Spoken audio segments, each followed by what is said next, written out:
पवित्र पोर्टल शिक्षक भरतीसाठी बिंदू नामावली अपडेट करण्यासाठी सर्व आस्थापनांसाठी आयुक्त शिक्षण यांनी एक पत्र निर्गमित केलं आहे। काय आहे ते पत्र? चला तर मग बघूया। विषय आहे पवित्र पोर्टल मार्फत शिक्षक पदभरती बिंदू नामावलीच्या माहितीबाबत। राज्यातील शिक्षक पदभरतीसाठी मे जून 2025 मध्ये शिक्षक अभियोग्यता व बुद्धिमत्ता चाचणी 2025चे आयोजन करण्यात आले होते। या परीक्षेचा निकाल दिनांक 18/8/2025 रोजी प्रसिद्ध झाला आहे। या परीक्षेतील स्थानिक स्वराज्य संस्था तसेच मुलाखतीशिवाय या निवडीचा पर्याय निवडणाऱ्या शैक्षणिक संस्थांची मुलाखतीशिवाय या प्रकारात, तर ज्या शैक्षणिक संस्था मुलाखतीसह निवड प्रक्रिया असा पर्याय निवडतील त्या व्यवस्थापनांकरिता मुलाखतीसह निवड प्रक्रिया अशा दोन पद्धतीने निवड प्रकारात पदभरतीची गुणवत्तेनुसार कार्यवाही करण्यात येणार आहे। शिक्षक अभियोग्यता व बुद्धिमत्ता चाचणी 2025 नुसार पदभरती सन 2024-25च्या संचमान्यतेनुसार मंजूर कार्यरत व रिक्त पदे विचारात घेऊन करावायची आहे। त्यासाठी विषय व आरक्षणनिहाय रिक्त पदांची माहिती तयार असणे आवश्यक आहे। यापूर्वी संदर्भाधीन पत्रान्वये मागील पदभरतीच्या वेळी बिंदू नामावली तपासणी करण्याबाबत सविस्तर सूचना देण्यात आलेल्या आहेत। तसेच मागील पदभरतीचा टप्पा 2 मध्ये सन 2024-25च्या संचमान्यतेनुसार रिक्त पदे विचारात घेऊन कार्यवाही करण्याबाबत निर्देश देण्यात आलेले होते।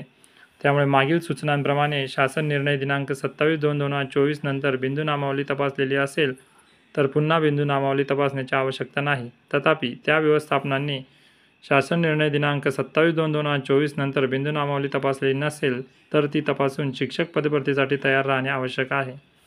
तसेच आदिवासी बहुल संबंधित 8 जिल्ह्यातील नाशिक, धुळे, नंदुरबार, पालघर, यवतमाळ, रायगड, चंद्रपूर व गडचिरोली सुधारित आरक्षण व बिंदू नामावली विहित करण्याबाबत शासन निर्णय दिनांक 29/7/2025 निर्गमित झाला आहे। या सर्व व प्रचलित तरतुदी विचारात घेऊन बिंदू नामावली तपासून घेण्यात यावी।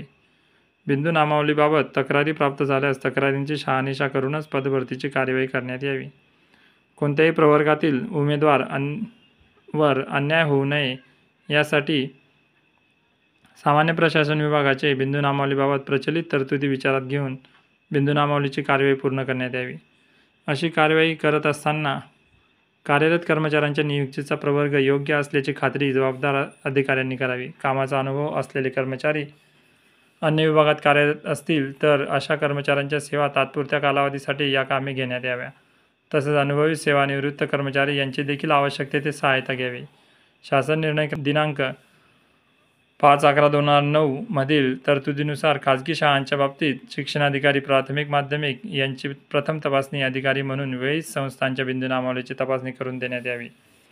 विभागीय शिक्षण उपसंचालक, शिक्षणाधिकारी प्राथमिक माध्यमिक यांच्या कार्यालय स्तरावर बिंदू नामावली तपासणी व पवित्र पोर्टलवरील कार्यवाहीसाठी यापूर्वी दिलेल्या सूचनांनुसार स्थापन केलेल्या विशेष कक्षाकडून कार्यवाही करण्यात यावा। सदर कक्षामध्ये अनुभवी कर्मचारी तसेच अन्य राजपत्रित अधिकारी यांचा समावेश करण्यात यावा। पवित्र पोर्टलवर रिक्त पदांच्या जाहिराती देण्याची सुविधा दिल्यानंतर बिंदू नामावली न तपासण्याची कारणे संयुक्तिक होणार नाही। यासाठी पदे रिक्त असलेल्या सर्व व्यवस्थापनाने गट विषयनिहाय रिक्त पदांची माहिती तसेच बिंदू नामावली तपासल्यानंतर कोणत्या प्रवर्गाची किती रिक्त पदे आहेत इत्यादी बाबतच्या माहितीची पूर्वतयारी करून घ्यावी। यामुळे जाहिरातींसाठी जास्त कालावधी द्यावा लागणार नाही।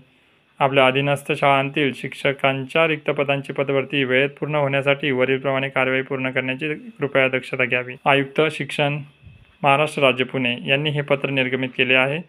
तर या पत्राद्वारे आपल्याला सर्व आस्थापनांना बिंदू नामावली अपडेट करण्याची सूचना या पत्राद्वारे देण्यात आलेली आहे आणि त्याची कार्यवाही कशा पद्धतीने करण्यात यावी त्याची माहिती या पत्राद्वारे दिलेली आहे।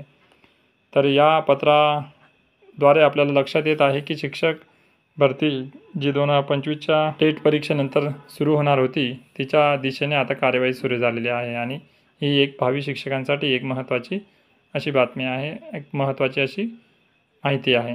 तर अशाच नवनवीन आणि उपयोगी माहितीसाठी आणि शिक्षक भरतीशी संबंधित सर्व अपडेटसाठी चॅनलला सबस्क्राईब करा। व्हिडिओ आवडला असेल तर लाईक करा आणि काही प्रतिक्रिया असेल शिक्षक भरती बाबतीत तर कमेंटमध्ये नोंदवा। भेटूया पुढच्या व्हिडिओत।